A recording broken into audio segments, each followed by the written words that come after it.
Thanks for joining us here today in person and virtually for the book launch of Professor Bernie Frolick's recent publication, Canada China, a 50-year journey. I'm really excited to celebrate the release of this long awaited and timely book that gives a comprehensive look into Canada China relations. I have been waiting for approximately 15 years for this book. So we're really, really excited. Before we begin, we would like to make a land acknowledgement. York University recognizes that many Indigenous nations have long-standing relationships with the territories upon which York University campuses are located that precede the establishment of York University. York University acknowledges its presence on the traditional territory of many Indigenous nations. The area known as Takaronto has been caretaken by the Anishinaabeg Nation, the Haudenosaunee Confederacy, and the Huron-Wendat. It's now home to many First Nation, Inuit, and Métis communities. We acknowledge the current treaty holders, the Mississaugas of the Credit First Nation. This territory is subject of the Dish with One Spoon Wampum Belt Covenant, an agreement to peaceably share and care for the Great Lakes region. We are honored to have Bernie and four panelists here today who share an important common denominator, deep understanding of China, because they lived, they study, they work on and work in China. We're also grateful to the Asian Business and Management Program, to the York Center for Asian Research at the Department of Politics of York for making this event possible. Before we start, I'd like to invite Shubhra Gururani, the director of YCAR, to kick off this exciting conversation. Thank you so much, Elena, and hello, everyone. Thank you so much for coming out to this very important conversation, and of course, as Elena said, a much awaited uh, publication by Bernie. I just, first of all, I want to introduce myself. I'm Shubhra Gururani. I'm the director of YCAR, and I'm also a faculty member in the Department of Anthropology. My own work is in South Asia, mostly in India. So I'm extremely curious to hear about the conversation that is going to take place, as it is of interest not only to scholars of China, but to all of us who are at this very critical political juncture thinking about this important relationship that China has shared with China, has shared with Canada. Um, in this moment, first of all, I know we're kicking off the Chinese New Year, so Happy New Year to all of you. I think it's this weekend. I was told recently that it also happened that the Indian New Year, the Hindu New Year, was last Sunday, which I did not know about, unfortunately. But anyway, Happy New Year to all of you. As part of these celebrations and celebration of Bernie's work, his contribution to scholarship on China and China-Canada relationship, which I'm really honored and grateful that YCAR has been a vital member and co-sojourner in this chronicle of Bernie's experience. I'm pleased to make a few announcements. One is that as part of this conversation of how to think about China studies, what will be the future of China-Canada relationships, an important conversation we're going to have today, YCAR is about to set up a couple of study groups. One is called the China Study Group, which we are still having a conversation, what exactly should it be called? And it's been an interesting conversation, which please stay tuned. Those of you who are at York, please come in and join that conversation going forward. There's also been a study group called the Hong Kong Study Group. Again, please stay tuned for more on that. And as part of those clusters, these are loosely structured clusters we are forming as part of YCAR's attempt to streamline conversations, events, scholarly dialogue, bringing together graduate students in these research initiatives. The goal is to foster, some kind of engagement. I'm very pleased to mention that one of our faculty members and YCAR associate, Professor Cheng Jia, who's moderating the panel today, has organized a session in the Congress, in the Social Science Congress happening in May in 2023. It's called Reimagining China Studies in North America.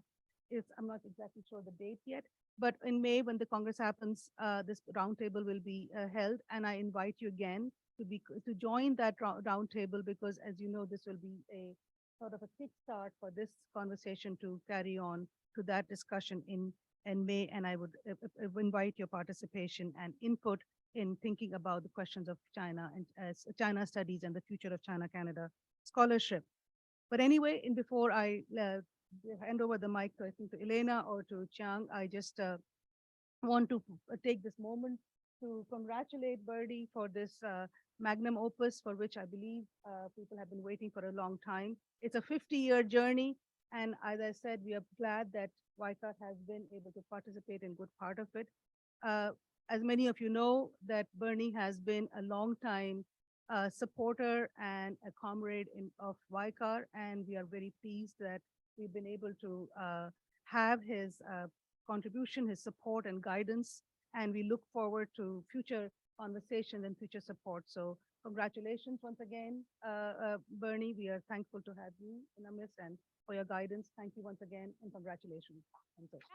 And now I'd like to invite Bernie Frolick to tell us his journey with China and in China, to old friend and new friend.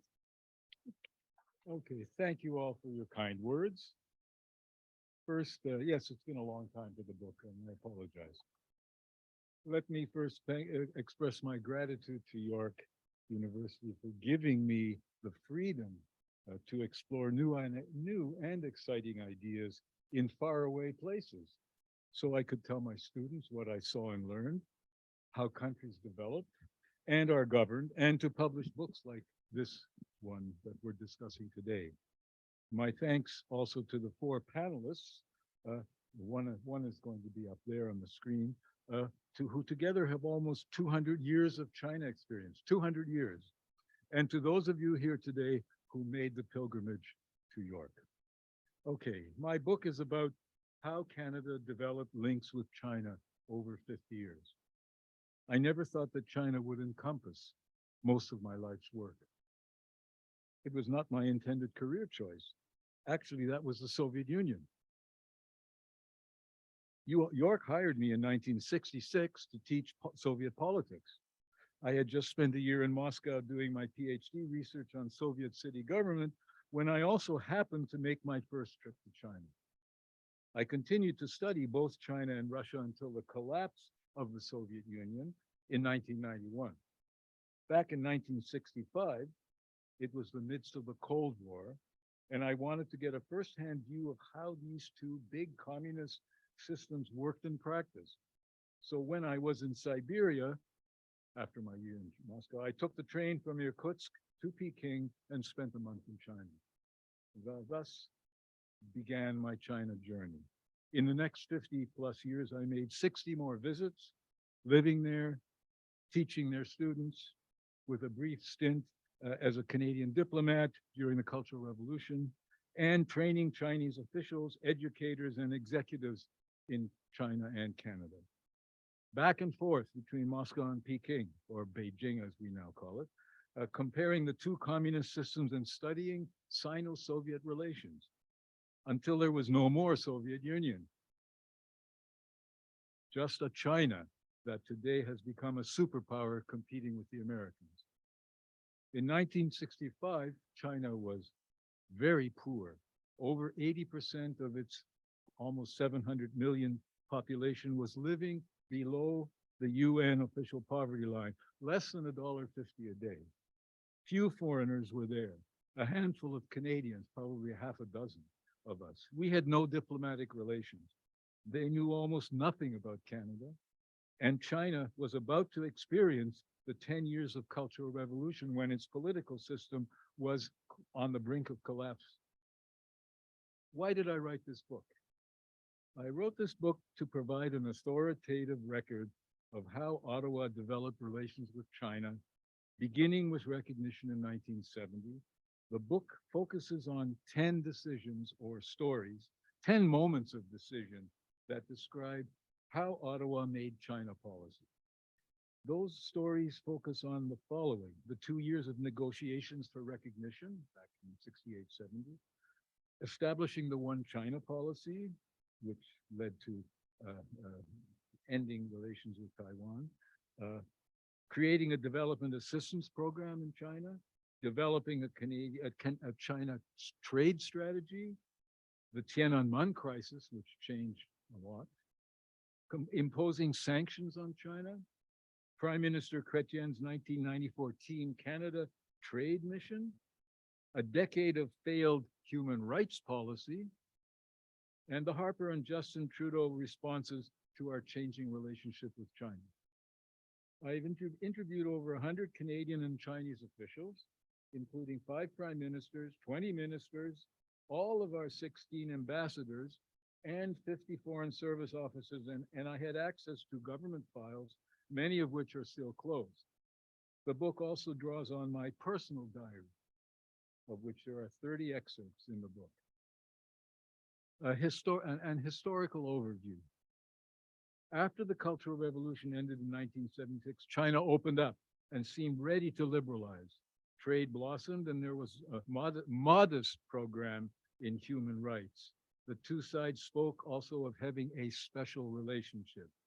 Then in 1989, the world watched as Chinese troops killed hundreds of their own citizens by or at Tiananmen Square. China had reverted to authoritarianism to stave off possible regime collapse. Canada imposed sanctions and strongly criticized China's human rights abuses.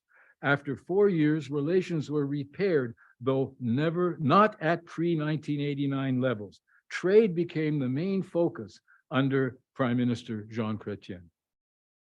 This period ended when Prime Minister Harper took power in 2015. He pledged to reset relations, but by 2020, they were at the lowest level. He treated China as an adversary. I got a little bit mixed up here. With human rights a priority. That's Harper. By 2009, he reversed course and focused on trade. Then relations struggled as both sides re-examined their positions. When Justin Trudeau became Prime Minister in 2015, he pledged to reset relations. But by 2020, they were at the lowest point in 50 years. With Chinese hostage taking, the banning of key Canadian exports, Chinese, what we call wolf warrior diplomacy, aggressive kind of diplomacy, and shrinking relations.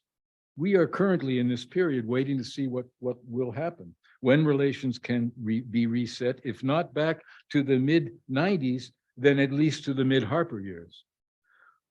What is our China strategy? What has it been? At the beginning, we followed Pierre Trudeau's vision to open China up to the outside world. Don't isolate 700 million people from international institutions and values. Yes, it was the Cold War, and China was communist, but with engagement and economic development, China could liberalize politically by what was then called the theory of peaceful evolution. Modernization would bring forth economic development, and that would lead to more democratic practices and more liberalism. Tiananmen changed the discourse. Political liberalization wasn't happening, and we turned to trade, education, and people-to-people links as the best strategy for maintaining our relationship.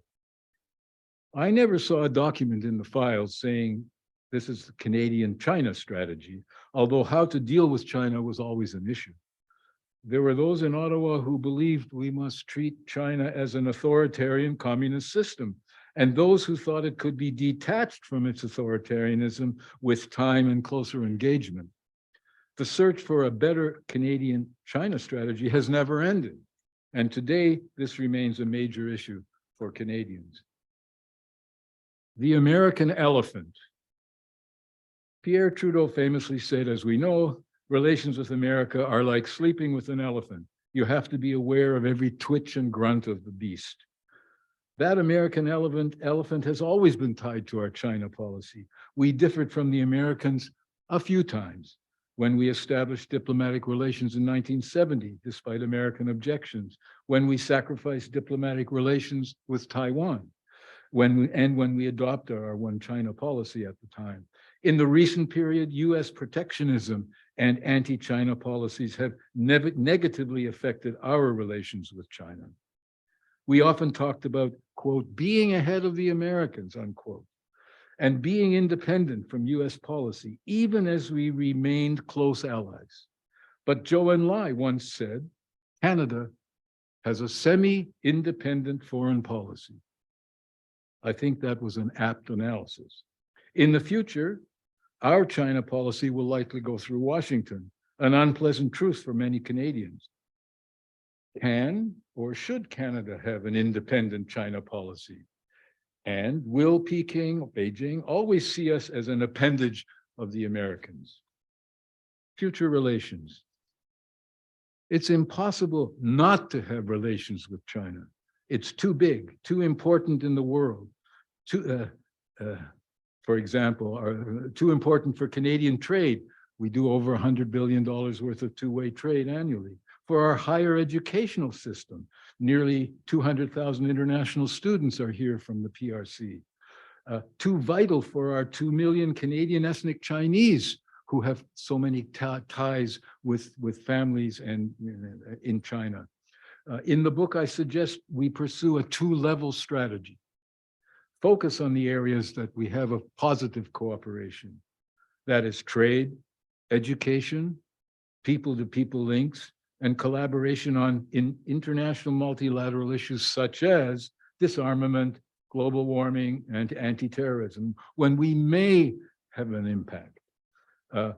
When China is violating Canadian sovereignty by forcibly retrieving Chinese individuals in their fox hunts, setting up PRC police stations in our Chinese communities, or continuing to steal access to our intellectual property, and when they ban Canadian exports for political reasons, and of course hostage taking, then we have to be tougher and retaliate when necessary. We can discuss what that means. We have not been doing enough of that. We do continue to deal with the human rights issue, and we should always continue to talk about Canadian values, whether we have an effective voice in China or not. To conclude, let me read what I wrote on the last page of my book. It was a final note in my diary. Understanding China is an elusive concept. Caught up in our own cultural values and ideology, we do not often, quote, get China right, unquote. After 50 years, China does not always behave in the way that we expected. Do we have the inclination and the resources to find a better way to deal with this emergent superpower? That is our challenge. Will I return once more? People have asked me that. It would be the 62nd trip. Maybe I've reached the end of a great journey that began in 1965. Learning about China and our relations with its government and its people has been as much a voyage in understanding my own culture and values as it was in learning about China. And for that, I am truly grateful. So thank you very much.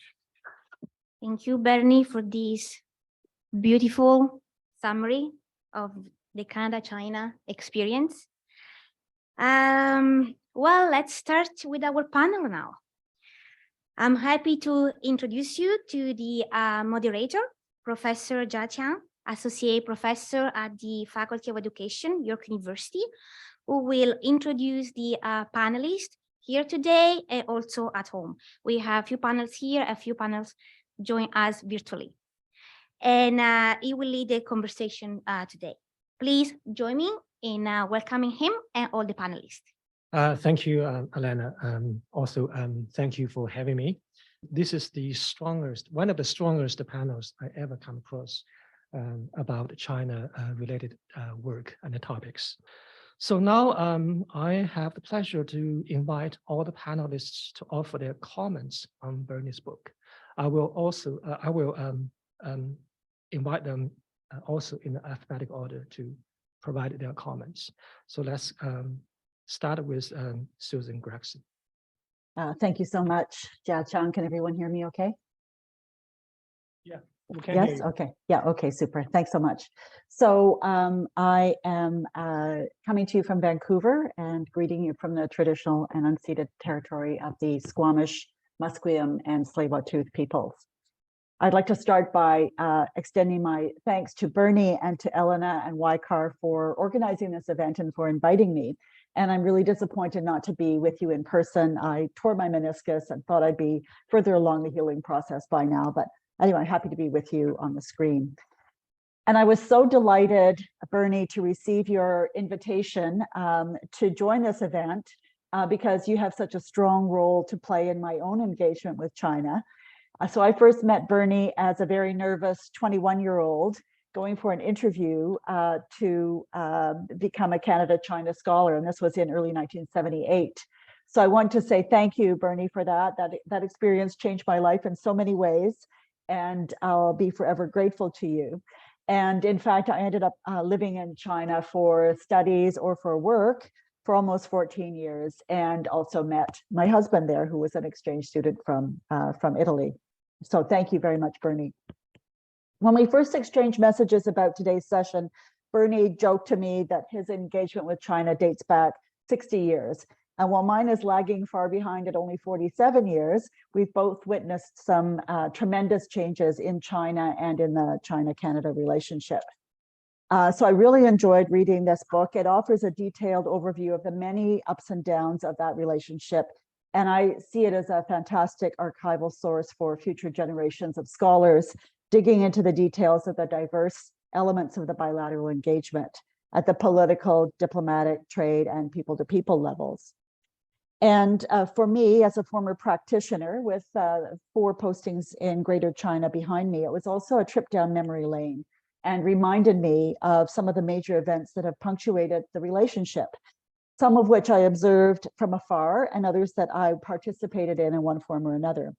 And I learned a lot of details about the background discussions surrounding these various initiatives that I hadn't known before. So I think the big takeaway from the book is, in fact, how tumultuous the engagement has been, ranging from Cold War suspicions of a communist regime to cautious curiosity, followed by groundbreaking diplomatic relations. The book traces Canada's early attempts to bring China into the international fold of rules-based international order.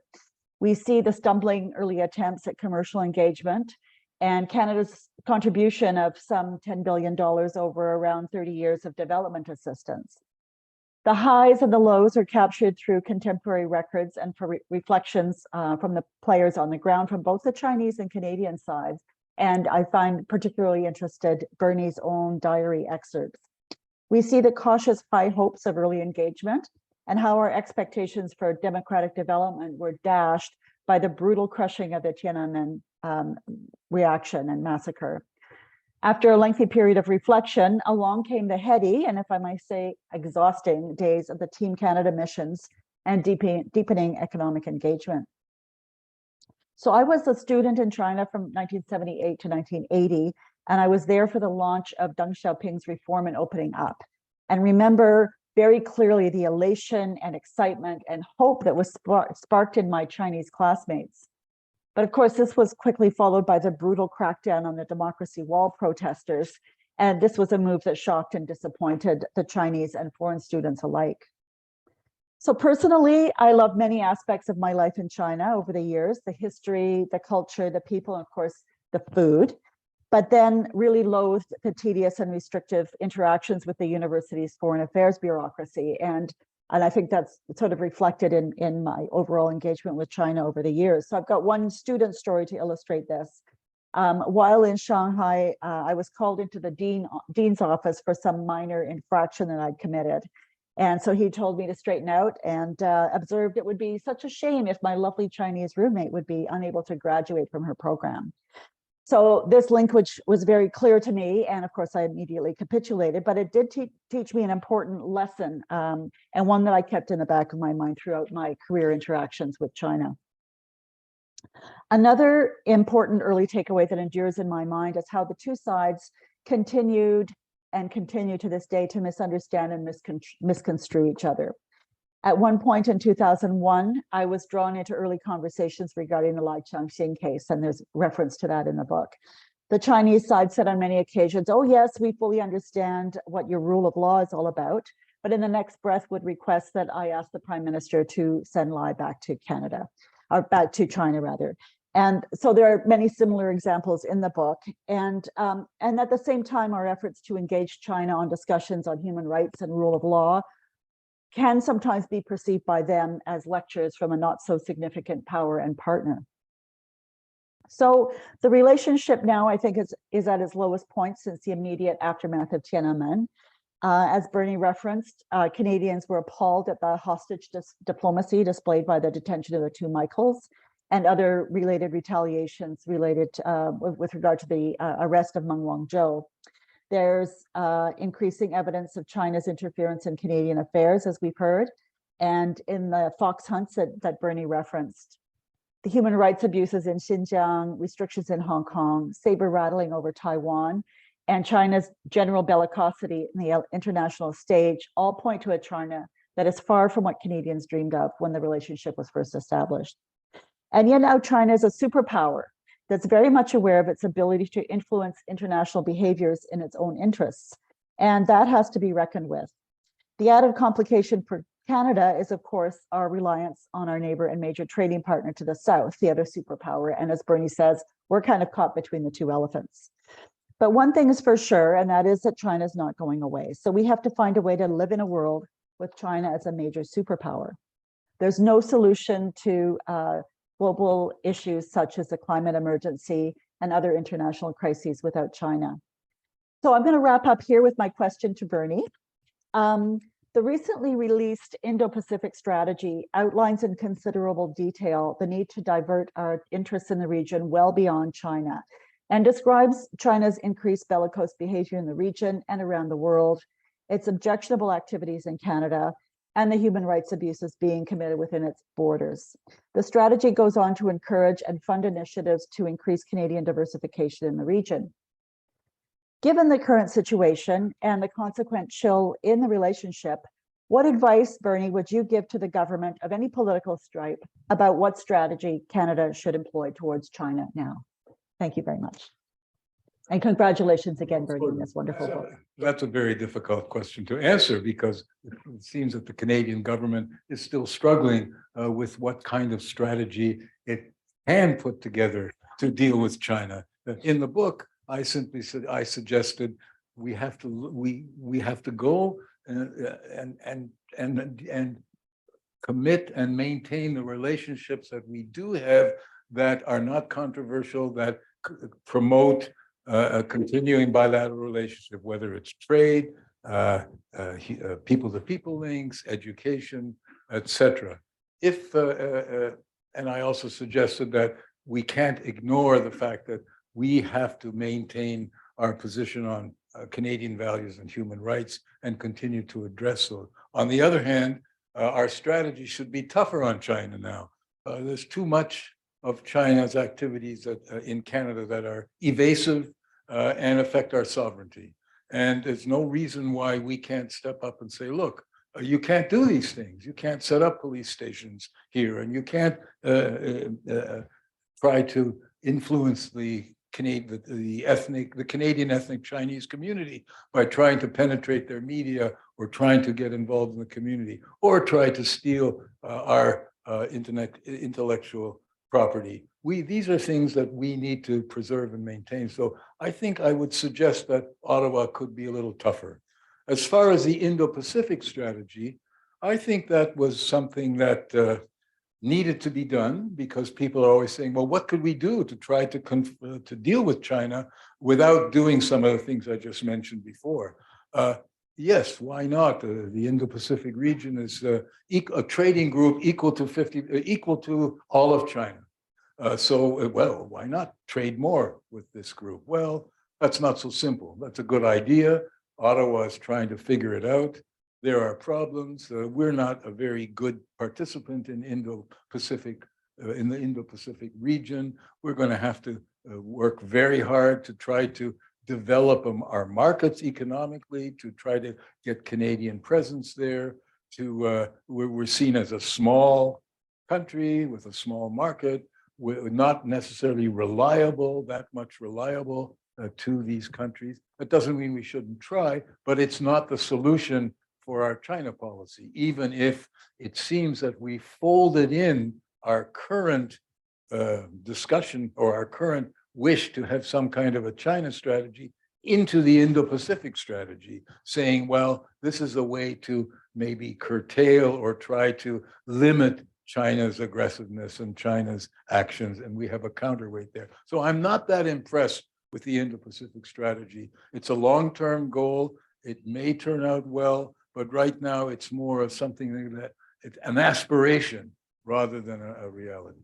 Thank you, Bernie and Susan. Here's the way we handle this the panel discussion. After each panelist, I will invite Bernie to respond to the comments or the questions, but we save the questions from the audience towards the very end. And we think that's the best way to use the time.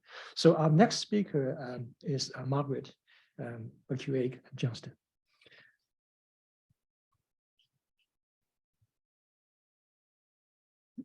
Thanks very much, and thanks in particular to Bernie for inviting me as a speaker. I'm thrilled that the book is now published, like everyone else, and I view it as the definitive book on Canada-China relations. I collaborated with China for 40 years, since my first visit in 1979. I've been writing about China's innovation system, its surveillance technologies, and the issues that Canadian technology companies have had in their joint ventures in China. I'm happy to talk about all those things in the Q&A, but first I'd like to highlight some of the human rights issues that Bernie discusses in his book. And I would like to start with one that he and I often talked about when I was doing my master's with him. My prime interest in going in 1979 was the Xidan Democracy Wall, the movement started by workers and students putting up big character posters on a main thoroughfare in Beijing calling for democracy. The Canadian connection goes to the importance of journalism. It was the Globe and Mail's John Fraser's compelling page 1 stories on the Xidan Wall that were so powerful that my husband and I, my husband's here today, decided to go to China to see the wall of posters for ourselves, and we learned some Mandarin in advance of our trip. At the wall, we talked to the students and workers who were very interested to know that the word of their movement was getting out around the world. I've got some of our photos over on the side table for anyone who's interested in looking at pictures of the wall. Initially, Deng Xiaoping himself told the New York Times journalist Robert Novak in an interview that he supported the workers and students speaking out, a message which John Fraser had passed on to those at the wall. But when we saw John in Beijing, he was very upset because the movement's leader, Wei Jingcheng, had been detained by the authorities. Ultimately, Wei served 18 years in prison, and he's now engaged in China's human rights issues from Washington, D.C. I've been in touch with him on these issues, and Bernie has met with him.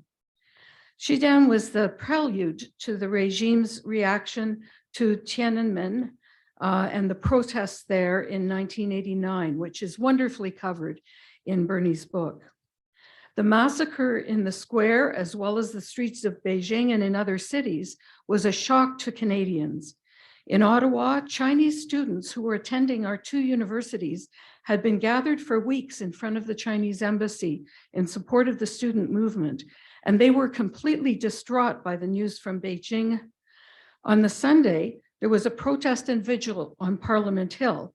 I'm wearing a white paper flower made by the Chinese students and given out at that vigil. As Bernie's book describes, the Canadian government of Brian Mulroney took strong and immediate action after June 4th. Any Chinese in Canada who did not want to return could stay and have a fast path to citizenship. A professor of economics from Nanjing University lived with my family for a year and a half, and we got his son out of China. All government exchanges stopped. The Canada-China Friendship Society, of which I was a vice president for a few years, disbanded for years, and Canadians became very vocally critical of China's human rights practices. More than 2 years later, a tentative step was taken when our agriculture minister visited, and a year after that, 3 members of parliament went to China and met with some human rights activists. But when the authorities found out, they were driven to the airport and expelled from the country. When Prime Minister Jean Chrétien came to power, relations with China became more friendly, in large part due to the influential businessmen associated with the Liberal Party. His Team Canada delegations of 500 people were, he said, a trade mission, not a forum for discussing human rights. One initiative proposed by China that Chrétien did authorize, as did many other Western governments at that time, was a controlled bilateral human rights dialogue designed to identify initiatives where Canada could work with China on methods to improve its human rights track record. This is a really interesting story that Professor Froelich focuses on in his chapter 9, including efforts behind the scenes to help build institutions and improve the justice system where possible, while also documenting when activists disappeared. Then Foreign Minister Lloyd Axworthy was and still is a human rights advocate, and he saw potential in the dialogues. But the lead interlocutors in the Chinese delegation were always officials from the Ministry of Foreign Affairs, who it was said just wanted to keep a lid on the issues. Under Prime Minister Paul Martin, the human rights dialogues continued, and on a visit to China, Prime Minister Martin discussed human rights with students at Tsinghua University. He also discussed the issues directly with China's leaders, saying that economic reforms have to be coupled with respect for human rights. Prime Minister Stephen Harper and many of his ministers and staff were virulently anti-communist, often criticizing China, not just for their human rights practices, but for their very form of government. A few years in, a group of 40 Canadian China hands met at the China Institute at the University of Alberta to formulate a path for a reset in the Harper government's relations with China. And eventually he took a trade mission to China. Bernie and Jeremy and I were at that meeting. But international human rights organizations such as Human Rights Watch began to press Canada and other countries for the dialogues to stop, on the basis that they were providing an appearance of activity with no actual progress taking place. And under Harper, they finally did stop following a departmental review conducted by Professor Charles Burton from Brock University, who had attended many of the dialogue meetings, including one held in the Canadian Arctic. He proposed major changes to make the dialogues more effective, but the department decided not to continue them. Meanwhile, in 2015, hundreds of human rights lawyers and activists were thrown in prison. These people are not subversives. They're just people who help others who have had their homes expropriated with no compensation or have become ill from a river polluted by factories. Some activists have managed to escape and come to countries like Canada, who welcome them. Prime Minister Justin Trudeau was not just contending with the Michaels having been taken hostage in arbitrary detention, but before that, Kevin and Julia Garrett in a similar US extradition case. They were likewise completely innocent. These cases compelled Canada's Minister of Foreign Affairs to develop a declaration on arbitrary detention in state-to-state relations that has now managed to get 69 countries plus the EU as an organization, all agreed in condemning such tactics and also on elements of an action plan which is being strengthened this year. Another human rights issue emerging from China in 2017 and 18 was the incarceration of the Uyghurs. In December 2018, on my last trip to China, I had dinner with a senior Communist Party official who I've known for years, and I expressed my concern about the number of Uyghurs that we were hearing were dying in custody in the indoctrination camps. His reply was, "People die everywhere all the time." To which I replied, "Not healthy young people," for which he just gave a blank stare. His remark stands as an insight into how dismissive party officials are about individual human rights. So given this attitude, my question for Professor Froelich is this.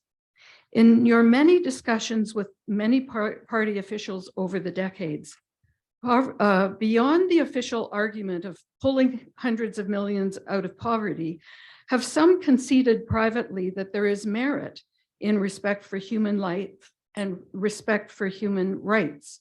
And if so, is there any prospect of them influencing others in the party, or perhaps when there's a change of leader? Or does the incarceration of millions of Uyghurs and the increase in surveillance technologies across the country and online indicate that things could get even worse in China's human rights practices in the coming years? And sorry, Bernie, it's a long, multifaceted question. Thank you very much. It's a long, multifaceted question will result in a very difficult answer, I'm sure. Let's start with the way the Chinese define human rights before I get into talking with party officials and people who are in a decision-making level. Remember that the Chinese see human rights at two levels. One is economic and social. First, you have to feed, house, and get people get work opportunities for the population, and then we can deal with civil and political rights. We're already at the point where we're looking at civil and political rights. How do you liberalize? Focus on the individual and their rights and possible what outcomes. So we have to start with that. The response always will be from the party officials if they do decide to respond. And frankly, it was never a conversation that went very far with any Chinese party official at any level, whether it was a senior official or some of the junior officials that we were training in our program. They would always say, yes, well, that's your definition of human rights. That's where you are. We're nowhere near there. We're still struggling to get over our traditions, our ideology requires us, or our policies require us to go first to the economic and social before we even deal with these issues. Maybe that's a good answer, but maybe there are some questions here.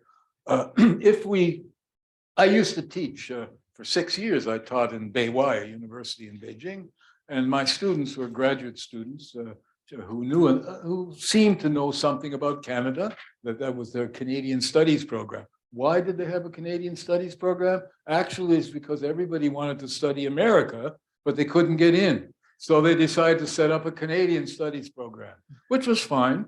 I enjoyed it. It was wonderful. On human rights, it was very simple. They said yes, and I used to lecture on human rights in Canada, never talk about human rights in China. I didn't want to get into the political problems, because if I did, and when I did sometimes in other cities, I would be not warned, but suggested that that wasn't a good idea for a foreigner to be doing that. And remember, we're always foreigners, all of us in China, and that makes a difference, much more than in our country. In any case, the students say, look, this is very interesting what you do in Canada, but we're not ready for this here in China.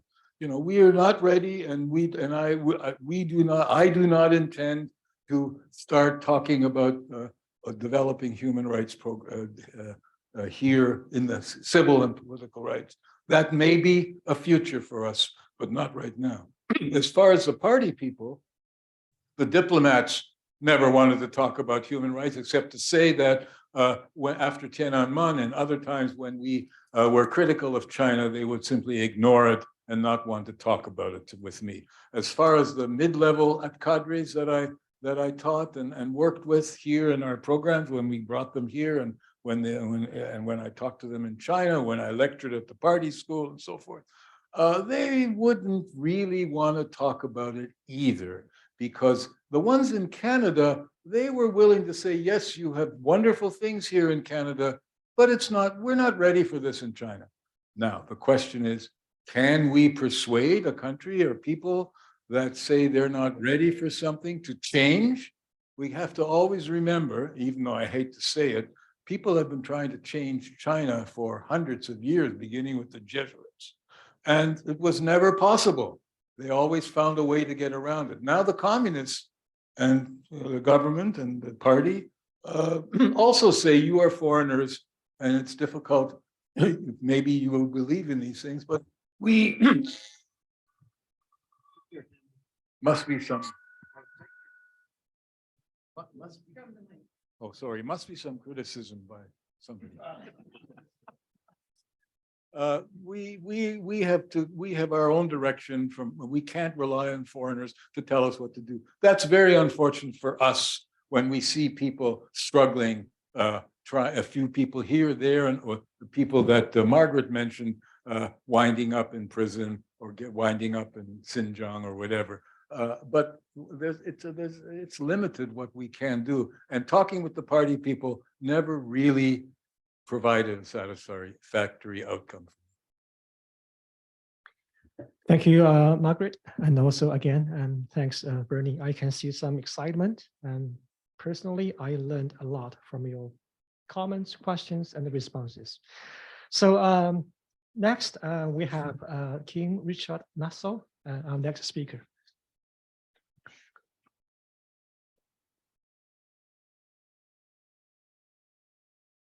Thank you very much.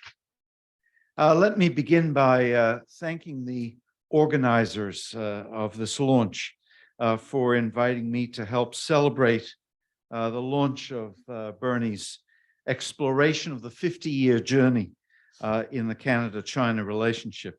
Like some in this room today, this journey that Bernie has taken us on will resonate personally.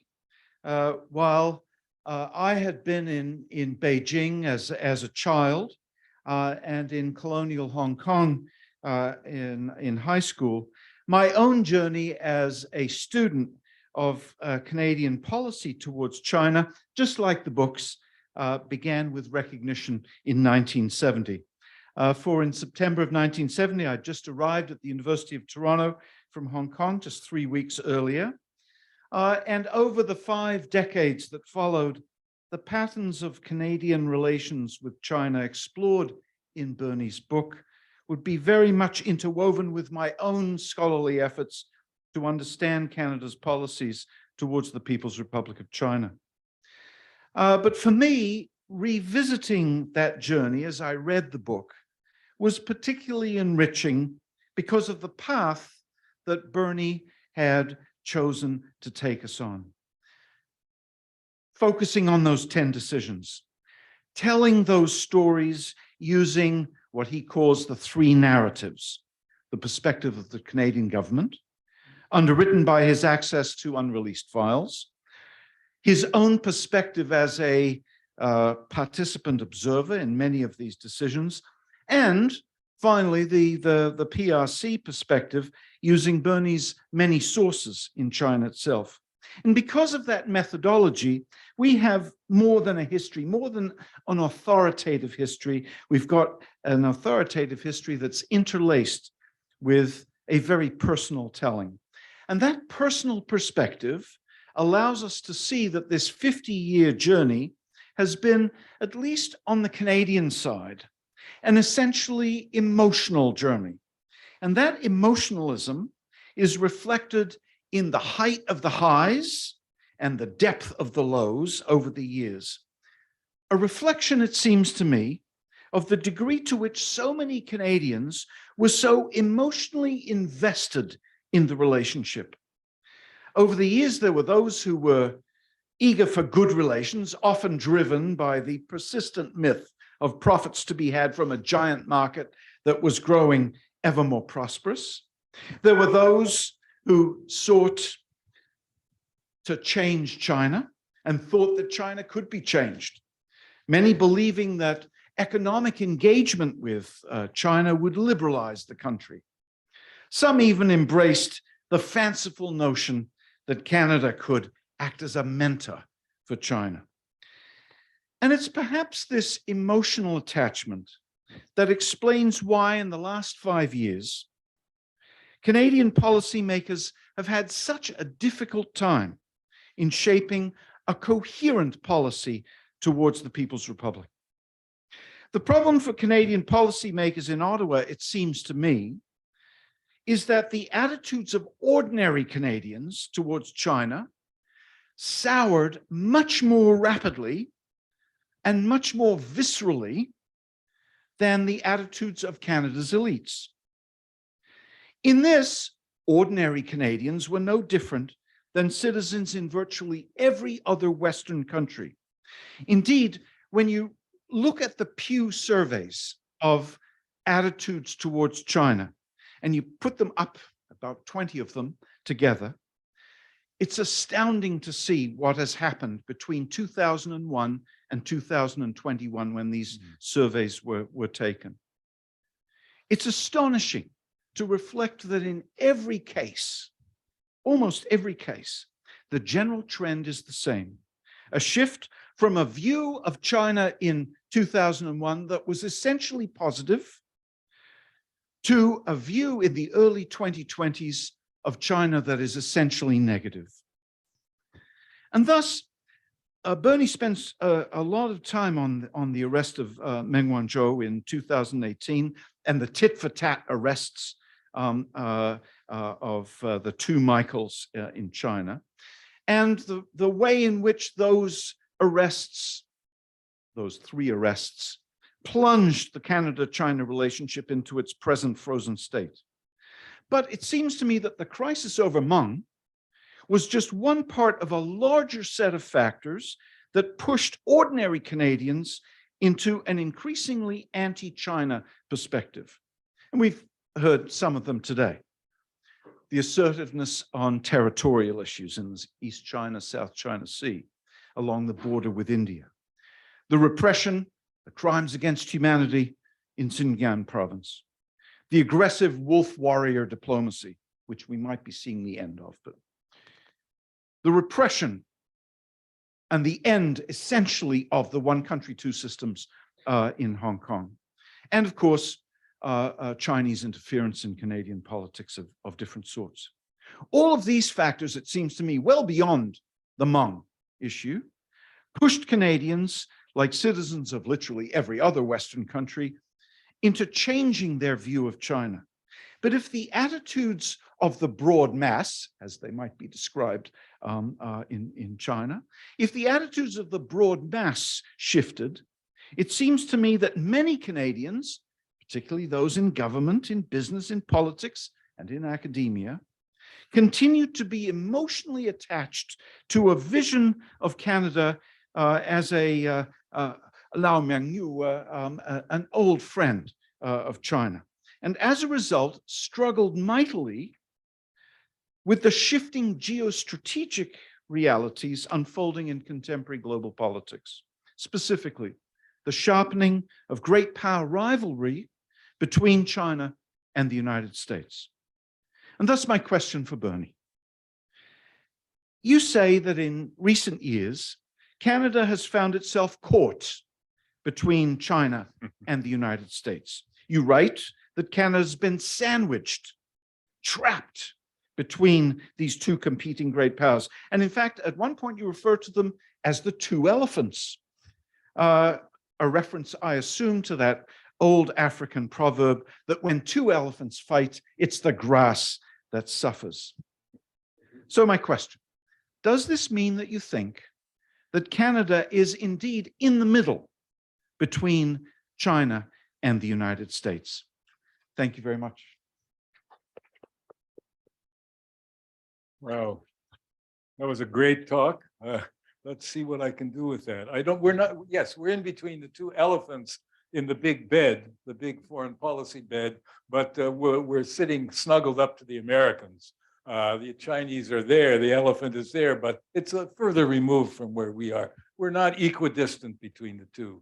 We are really tied to the Americans. But now suddenly we've got the Chinese there as well, and we have to deal with them. That was my metaphor. Maybe it wasn't the best metaphor, but I thought it gave us a sense of two superpowers suddenly being involved in how we deal with our relations with the Americans and the Chinese.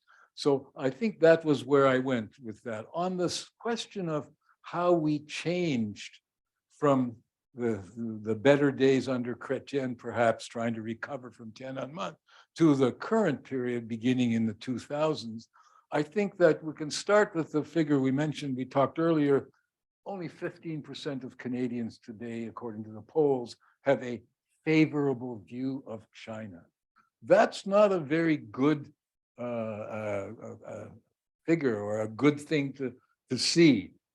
85% of Canadians don't. And then what about our government, which we know also after the two Michaels happened, when our Michaels were kidnapped, kidnapped, okay, whatever. One of them was very closely, was a former employee, a former member of our foreign affairs, and people in foreign affairs reacted very negatively towards China and have since then as well. There was a personal insult in a way.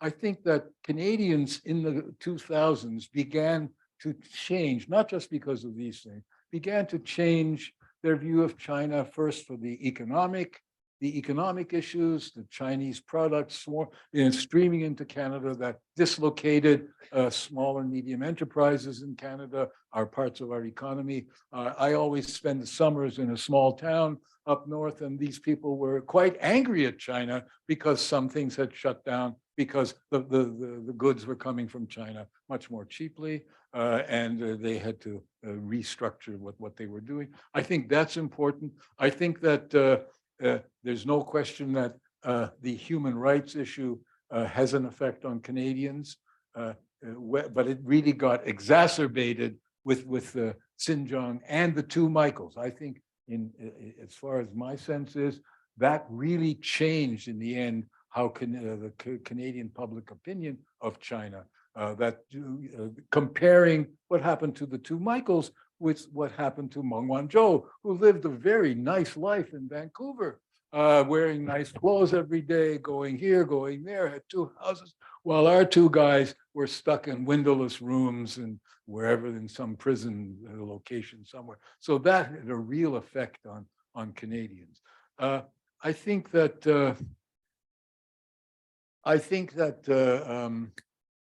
this may not change so quickly. I thought perhaps after the two Michaels were back, Canadians would begin to have a different view of China. That may not happen until our government does perhaps something more positive, more forceful about some of continuing Chinese, I don't call them abuses, but interference or in Canada.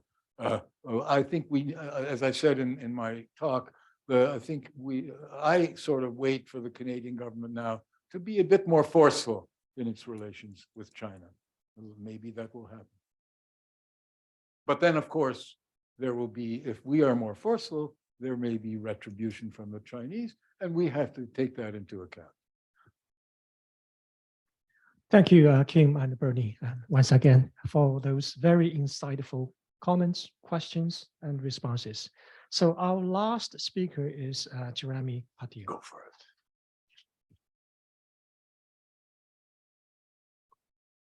Once again, my thanks to YCAR and to having invited me here today. And I have many things to thank Bernie for.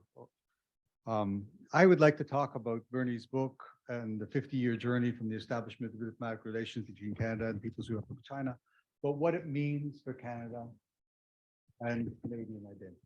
That's where I want to focus on. The 50-year span that Bernie talks about is just about the period of my adulthood from until my formal retirement. I retired last July 1st. In the fall of 1970, I entered Carleton University as an undergraduate. Like Bernie, I was specializing in Soviet and East European studies. Originally, that was my major, but in the winter of 1971, the We established relations in October 1970. Winter of 1971, I took my first extension course in Chinese. At Carleton, we didn't have a full credit course at that time. We had only had an extension course taught by somebody who worked as a translator at the NRC. And the following autumn, I applied for the following autumn to transfer to the University of Toronto to major in East Asian Studies. In 1974, following my graduation, I applied and was accepted into the second cohort of the Canada PRC Student Exchange. Maybe Bernie interviewed me for that, I'm not sure. I know for sure that he was my boss, if you like, and patron once I got to Hong Kong and Beijing. He met us, here including people who you may know, Jan Wong, David Zweig, Ellen Judd, Tim Brooke, the last four distinguished figures of sinology in Canada and in the world. They met us in October in Hong Kong, early October. For some reason, Bernie may know the details, I'm not sure. The Chinese declined for us to arrive before October 1st, which was then the 25th anniversary of the People's Republic of China. For whatever reason, they didn't want us there for the anniversary. And so we entered China after October 1st. Even though the semester was already underway. Now, since then, our paths have frequently crossed. Bernie was my mentor and reference for practically every academic career move I've made since that graduation. And this book is a remarkable document. 30 years in the making. It is an unusual piece of academic writing. 20 years. It's less a magisterial history that reflects its author's point of view. It's a polyphonic exercise. And if I may offer a small word of criticism here, and I will go back to it at the end. This is a 400-page book of text. The conclusion is 2 pages long. It's not concluded. It's a polyphonic exercise in which 5 different voices, Bernie talked about 3, but there are actually 5 different voices in the book, are superimposed and juxtaposed against the 10 major events in the relationship.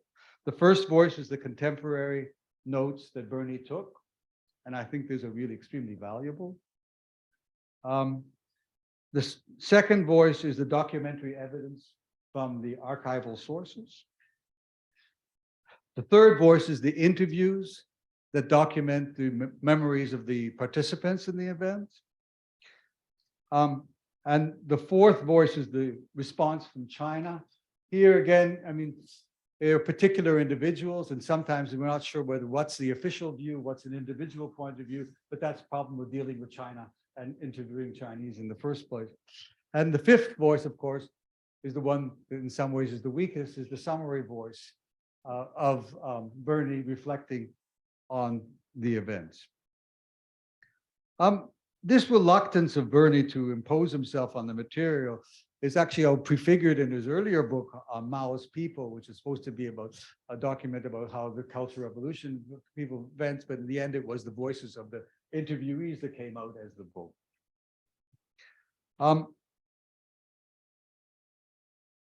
I enjoyed and appreciated the three-dimensional view that Bernie presents us. And I'll come back to my question about, I think, what it offers us is important, but I think that, let me just jump to the chase here. What jumps out of every page from the beginning until nearly the end is that what our relationship with China meant for us as Canadians is that we felt that in piggybacking on the Chinese journey towards modernity, we mattered. And it comes out in every single chapter that in establishing our relationship with China, we kind of mattered in the world. And I'll come back and we'll step back and say, what does it mean now after 50 years? They didn't care.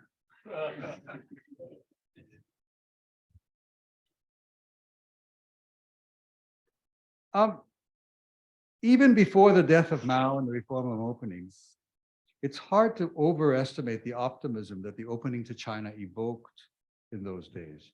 And it's important to reflect on how the events since December 1st, 2018, when Meng Wanzhou was detained at Vancouver Airport, and the two Michaels were arrested 1 week later, as how this overshadowed the 50th anniversary. And indeed, almost everything that went before, almost everything. Today, as part of our Indo-Pacific strategy, China is named as a disruptor of the international system, an adversary in everything but name. Bernie's book is an accurate and personal recounting of the stepping stones along the way.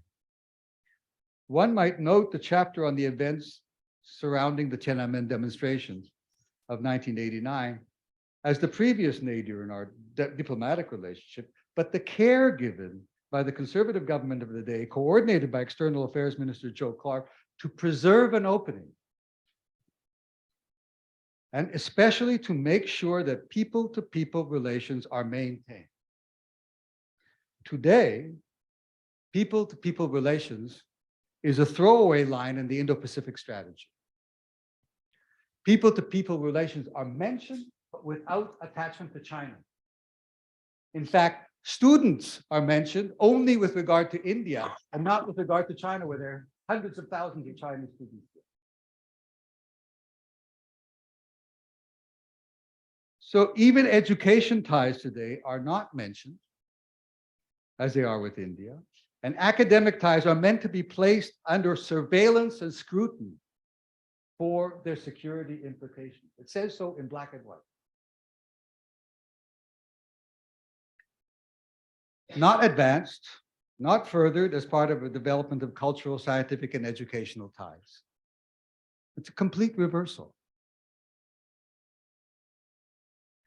Perhaps we should recommend Minister Joly to read the chapter on Tiananmen in Bernie's book to see how much discussion and how carefully the government took the idea that we have to preserve an opening. When I read the Indo-Pacific strategy, and I've read the Indo-Pacific strategy, I read it the day it came out. Minister Joly is to be commended. Initially, the word China was not mentioned in it, and she insisted that it be put in. Nonetheless, if you read the document as a whole, it's an anything but China Indo-Pacific strategy. Anything but China. So what comes through to me in the book is that we as Canadians had a middle power sensibility and sensitivity to the importance of China to world history, and that we as Canadians sought to buttress our own significance on the global stage by recognizing and facilitating this entry into world history. And I guess the disappointment to be told we didn't count. And I want to say a word here about human rights and how, I mean, I've written a lot about Chinese perspectives on human rights and the Chinese tradition. And Kim was actually at a talk I gave in Guangzhou, in which I tried to explain to my Chinese listeners how they mistake ideas of human rights, in which I tried to make clear to my Chinese listeners something which really still extends to a kind of incomprehension, is that it's not simply individual rights are more important, is that in talking about human rights and the value of the human as an individual, the treatment of the individual stands for the treatment of the whole. That logic escapes our Chinese audience. It simply escapes it. Look how many people we fed. Look how many things. But from a Canadian perspective, the treatment of one Michael Kovrig, stands for human rights in China. That receives incomprehensible, and Xi Jinping himself did not understand this. Now, what is to be done about this? You know, I think that the obviously cultures do change. Societies do change, especially as the Chinese population shrinks, the number of children shrinks. I think the day will come when Chinese will also see that the treatment of the individual stands for the treatment of the whole. In 50 years' time, both Bernie and I will be long gone. Maybe. Maybe you there. But I don't think I'll be here. But I'm sure barring planetary environmental catastrophe or a nuclear holocaust, both of which are possible, Canada and China will still be here. And I'm convinced that Canada-China relations will be more normal in those far days and more intimate than at any time during the past 50 years. Going back to the two elephants that we talked about, the difference is that our relationship with the United States is intimate and our relationship with China, not so much. We feel familiarity with Americans, we understand them, we know how to talk to them.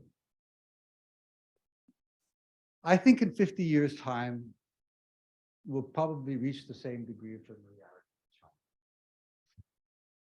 Reasons, if I guess they're both around. And the reasons are simple. We're talking about the hundreds of thousands of students, 2 million people of Chinese origin already in Canada.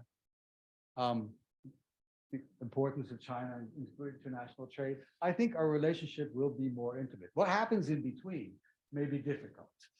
I would say that the next 20 years are not going to be easy.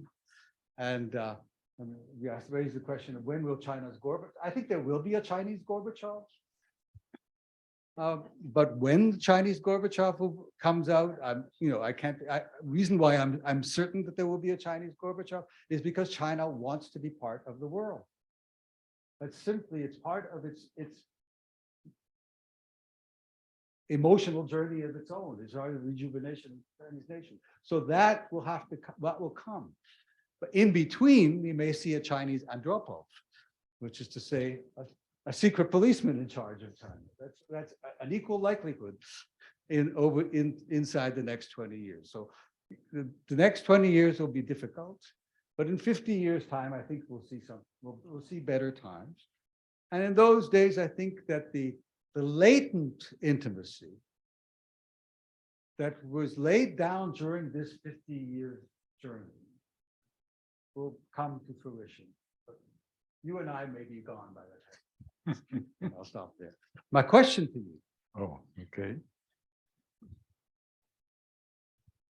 About this 50-year journey and the change in Canadian attitudes. Many people, including some colleagues, have argued that we were naive.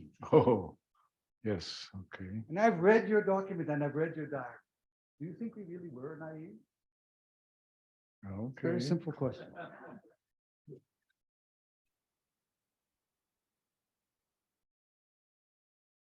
The word, thank you very much.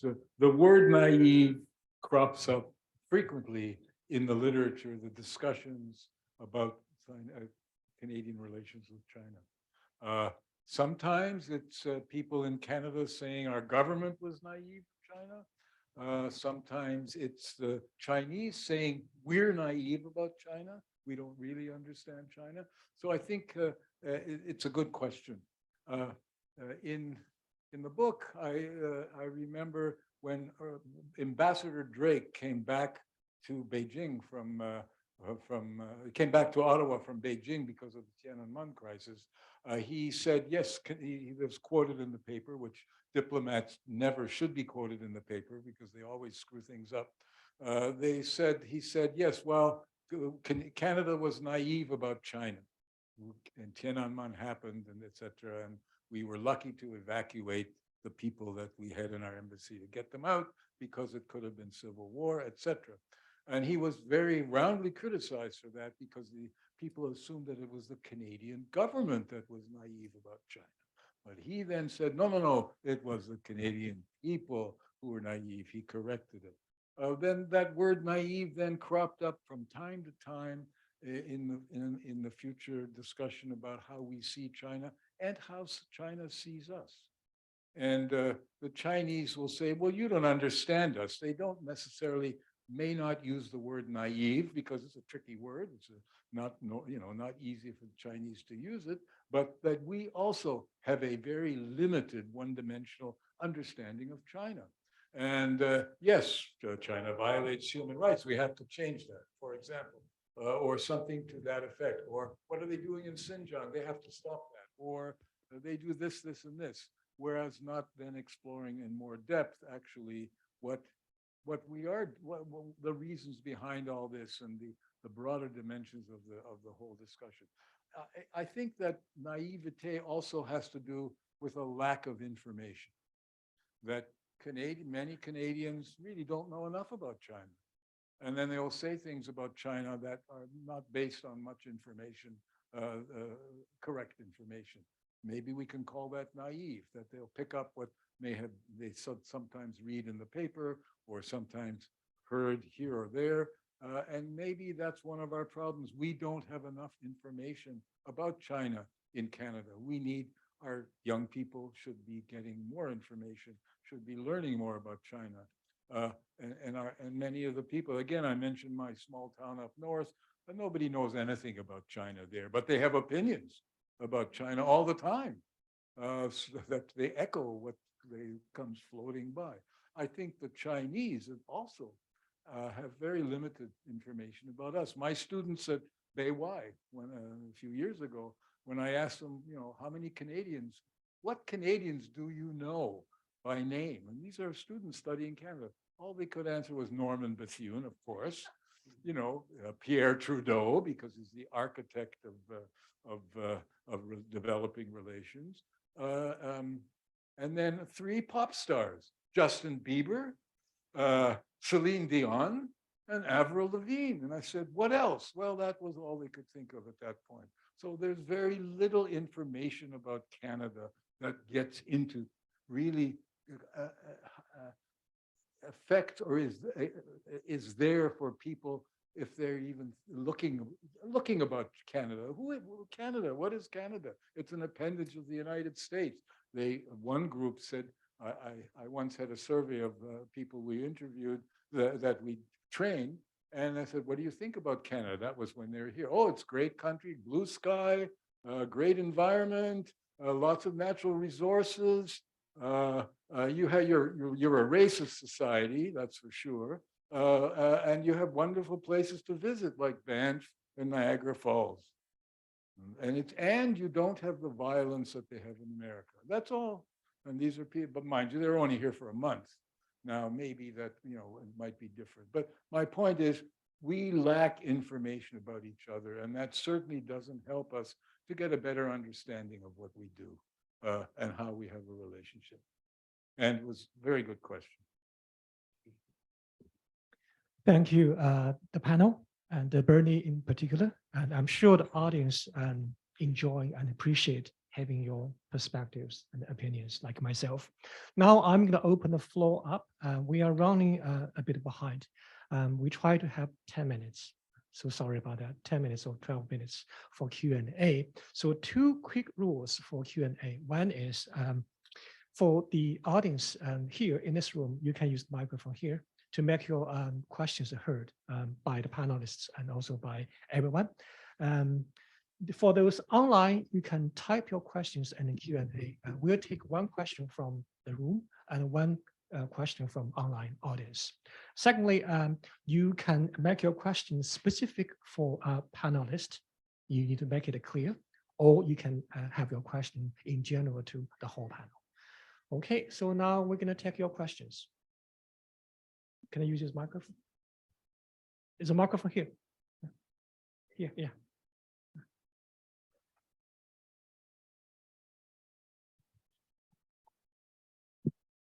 Thank you, Bernie. Very impressive presentation.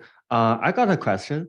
In your book, you mentioned after 50 years, China doesn't always behave the way that we usually expect it, right? So my question is, so what behave that we usually expect from China? And do you think that the United States behave the way that Canada usually expected? And also, do you think Canadian government behave the way that we usually expected? Thank you. I think I need for you to repeat those three things again at the end. The Chinese government China doesn't behave, the government doesn't behave the way we expected. Okay. And what else? The United States. USA. Okay. And Our government, the Canadian okay, government. Canada. All right. Well, okay. That's a good question. I could spend an hour on this, but I'll try to do it very quickly. The Chinese government doesn't behave the way we expected. Well, look what happened with Meng Wanzhou and the whole situation, two Michaels and banning our exports and the aggressive behavior. I don't think the Canadians expected that would happen. I think that was way beyond at the time what we thought our relationship with China was, even though China was doing this with other countries. With Australia, Sweden, this, that, somehow we thought we were immune from that, but we obviously weren't. So we perhaps were misguided somehow in what we thought our relationship with China was. On the United States generally behaves as we expect because we're so close to them, but also when in the different times, and particularly in the Trump period, when the Americans suddenly imposed various protectionist duties on us, developed a trade policy, trade sanctions on China, and then negotiated that USMCA agreement where there has a clause in it, what's it, 32, where the Americans, this is Canada, Mexico, and United States together, where the Americans they had now the right to veto any major comprehensive trade agreement that we might make with China. That was I thought that was unexpected. Maybe it wasn't unexpected to the negotiators. By and large, I also feel that I don't think it's unexpected that America has become more aggressive and critical of China. I think maybe that's going to happen, although I would have preferred it to be somewhat softer, critical relationship. As far as Canada is concerned, I think our government, I had hoped that we would have a tighter, stronger China strategy by this time, and not something that's piggybacked onto the Indo-Pacific strategy and without enough, with not too many legs. It doesn't really go anywhere yet. I would have perhaps previous prime ministers seem to have been more active and more decisive in our relations with China. You can go back to Trudeau #1, but even that, Mulroney, Clark, when he was both prime minister, when he was foreign minister, Chrétien, who made lots of statements about China here and there, and of course Harper, what he said. I had hoped that Justin Trudeau could have stepped up to the plate, so to speak, and been more decisive about China rather than holding back. Now, some people say he held back because he wanted to first have to resolve the two Michaels situation. But even after the two Michaels situation, he's not stepped up and said, this is what I think and we should do about China. He's let others do that for him, and they sometimes conflict with each other on what we should be doing with China. So yes, all governments don't behave the way we want them to behave always. And these are three examples. A good question. Thank you. Thank you. Thank you, Brian. Thank you for your question. Now we take one from the online audience. Okay, so the question is, with the recent conclusion of the agreement on UN Convention on Biological Diversity in Montreal, they're talking about COP15. So this person, Yeah, COP15, yeah. So this person says, I was wondering if Bernie could elaborate the historical context and comment on the prospect of environmental climate cooperation by the two sides. Okay, well, Well, before you reply, I'm happy to say that the environmental dialogue is one of the few open dialogue between Canada and China. And we, as the Asian Business and Management Program, we actually trained several bureaucrats from China and prepared them before they came here to Canada to participate to COP15. And we were really proud of this because that's we can see the light at the end of the tunnel. We can see that there is still interest in communication and exchange between Canada and China, at least on the environmental aspect. Well, I think Ellen has already given you the answer, but a couple of things I wanted to say. In the book and at the end, I do say that environment is one of the areas in which we can maintain and develop our links with China. This is a promising area, along with some other possibilities like disarmament or anti-terrorism or things like that. Now, specifically, I think we began with CETA, a CETA program back in the 90s, where we had a close link with China, talking about these environmental issues. And one of our ambassadors, a key, after he left the Foreign Service, was a key person in developing that linkage. We've been doing that ever since. So yes, it's a promising area for cooperation. Whether the environment, whether it will it lead to an immediate improvement in our in the world's environment is another matter, because we seem that constantly these things get delayed because of the country's internal needs and political situations. So it's a great, it's one of the few immediate areas of cooperation, and we'll see where it leads to. It may be significant, but it may have to wait for environmental cooperation with China and America, or environmental cooperation with China and Europe more substantially. Canada is still a smaller player here, but at least we're involved. I wonder if any other panelists want to add to that. Yeah, Jeremy. Yeah, let me turn my mic on. My concern is that in the current atmosphere, any form of a cooperation will be subject to politicization. And that I think we need to identify explicitly areas of cooperation which will be protected from politicization and to make progress. And I don't think that we should say, well, just a small player, because the point about Canada in the past is that it's always been capable of at least taking small initiatives, limited initiatives, constrained initiatives, in which it carves a certain particular niche for itself. And I personally believe that in the current atmosphere, what we do need to do is be able to deal directly with China on some particular niche issues where they have a common interest, and we'll use that as a kind of wedge in which to develop the rest of the relationship in a more positive manner. And without such initiatives, in fact, we will see a drift in the relationship towards more negative thing and a dependency on others to take the initiative. I think that would be unfortunate. Thank you. Margaret, will you take it back? Thanks. I would just add that I do have some concern about our green technologies in Canada. Quite a number of our companies have gone over there and set up joint ventures, and basically their technology has been taken from them. And I've documented this in great detail on a period over 5 years, and the tactics that are used, as well as some things that companies can do to try to minimize it.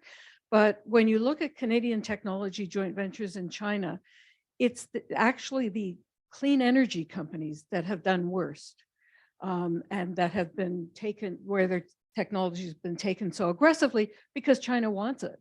And they've been a little naive in going in about how you negotiate and you push back in negotiations. They generally don't do that because they haven't really gone out of the country before.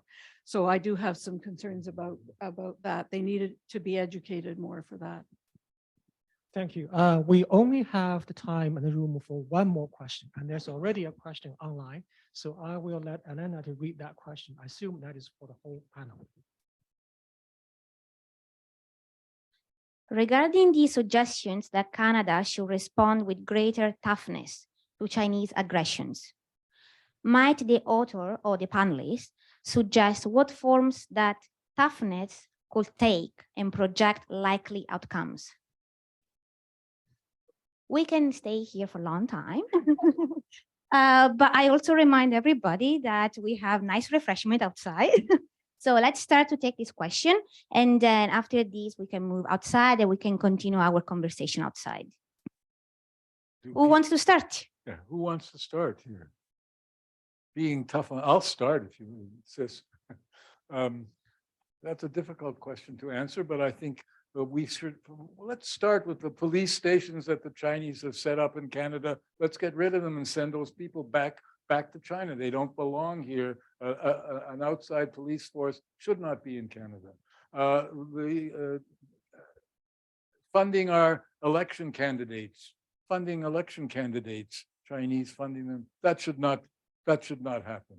A foreign country should not be funding our, and that applies to the Americans too, by the way, if that ever happens. So that's the second one. The so-called fox hunts that exist, where Chinese somehow, what's the agency in the party that does that? I always forget. It's the Discipline Inspection Commission. Yeah, they bring their people over here they infiltrate in, they find the people that they want to retrieve back to China to prosecute. The people are hiding here in Canada or they've been living here. So this goes on under our noses, and there may be some kind of enforcement of this, but I'm not aware of it, and it continues. And then finally, the effect on our Canadian Chinese communities, that the problem of penetration of the media. Then, of course, we can go into a lot of the things that Margaret said about our IPR that gets somehow taken over by Chinese companies, whether it's here or when they get access to here or in China. So there are a lot of things that we could begin to tighten up on and make it known that we're tightening up on it, not just that we do it quietly, but that it's known. I think that would help. That would be helpful, at least to me. I think I do want to say something about I looked a little bit at the story on the story about election interference. The story.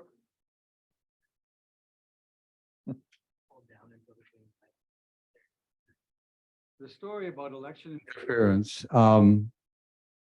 It turns out that in fact there is no allegation of Chinese direct funding of Canadian political candidates. This was a suggestion.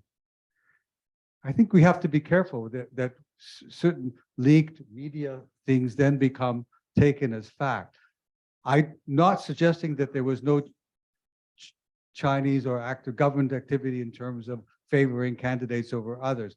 But the point here is this: if China breaks the law, Chinese officials should answer to the law. Period. End of story. Right. End of story. And if it's not that, I mean, the government needs to become clean on both sides. That if the allegation is untrue, they should say the allegation is untrue, and there's something else going on, and the story should come out. Because as it has now is that obviously we have a negative atmosphere. Negative stories get inflated.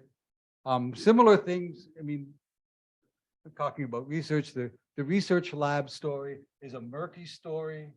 the Winnipeg Research Lab story. Clearly, health would be one area where you would want to cooperate. What exactly was happening there? The story has never come out, but the individuals concerned have had their reputations destroyed without their actually truth being made public. I think this is really a tragedy for all concerned. So I think what we need at this point is more transparency and greater attention to when there's if there's a violation of the law, prosecute, expel diplomats, make the story public, end of story. You can keep that. Oh, here. Those are all good and important points.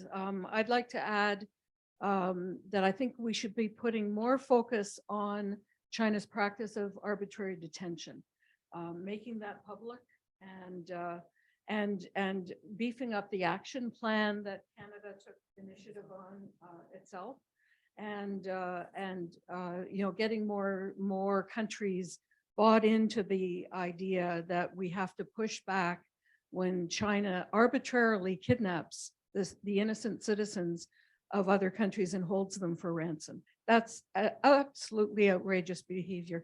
And I'd also like to look at it from China's perspective. China could get a whole lot more done and a whole lot more traction internationally if it were friendly with other countries, if it didn't have border attacks on India and taking over jurisdiction in territory in Bhutan and overfishing in the Philippines. There are all kinds of things that China's doing on a day-to-day basis. If there could be an international effort to bring it to the realization that they would just have a much more productive international relationship with all other countries if they did not have such bizarre, aggressive, nasty behavior. Kim, do you have something to add on all this? No, I just got one very minor suggestion addition, and that is very simply Canada and other countries of the West should embrace a policy of reciprocity. In other words, do unto the government of the People's Republic of China what they do unto others.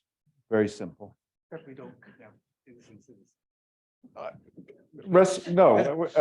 Obviously, but generally speaking, I think that for too long we've been willing to embrace, without even questioning ourselves, a policy where the way in which Western entities are treated in China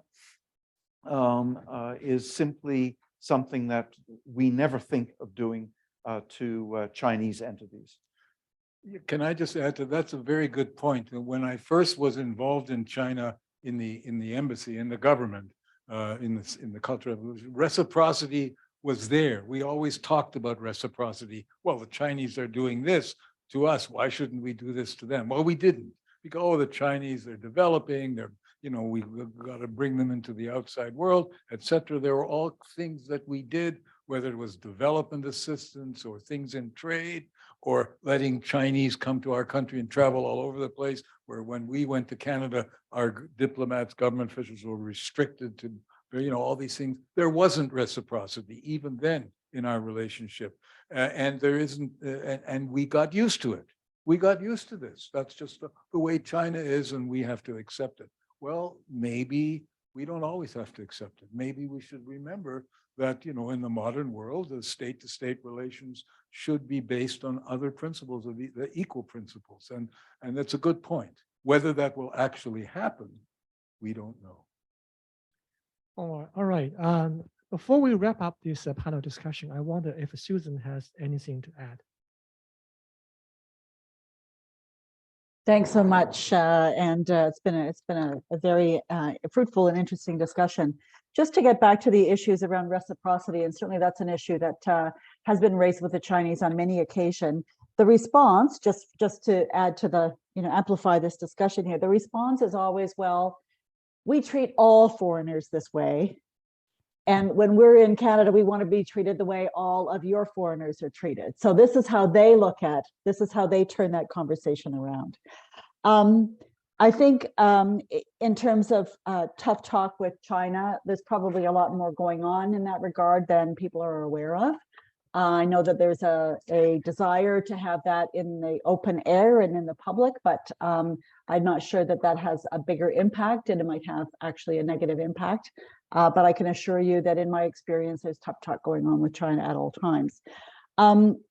We also have to keep in mind that a lot of what China says and does around the world, it seems to me, is geared, just as Canadians' international behavior and other countries' international behavior, some of it is directed at our own domestic audiences. And so that has to be taken into account as well, right? I think, and finally, when we talk tough with China and when we take sanctions against China, I think we're much more effective if we do so in company. And in that way, we're not so easily dismissed as the Chinese like to call us, agents of the United States, or other equally offensive terms. If we engage and thoughtfully criticize China in good company, I think, first of all, they don't like that. And secondly, it is more effective than just one nation, any one nation doing this on their own. We're not a superpower. The Americans can do this much more easily than we can. But again, with others, we make more of an impact. Thank you so much. What a panel discussion. Yeah. I guess you would agree with me. We didn't waste a single minute of time. Every minute is worth our attention and time. So before we wrap up this panel discussion, could you please join me to give big hands to the panel?